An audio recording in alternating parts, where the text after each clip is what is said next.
Welcome back to the Knit Crowd as well as yarnspirations.com. I'm your host Mikey. Today I'm going to show you how to slip stitch purlwise. So what we have to do is that we have to make sure that the yarn is going to be in there in front, just like you see here.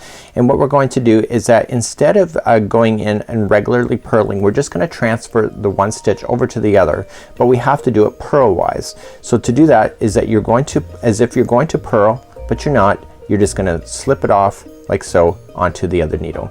So to slip stitch purlwise, all you just have to do is insert as if you're going to purl and just slide off.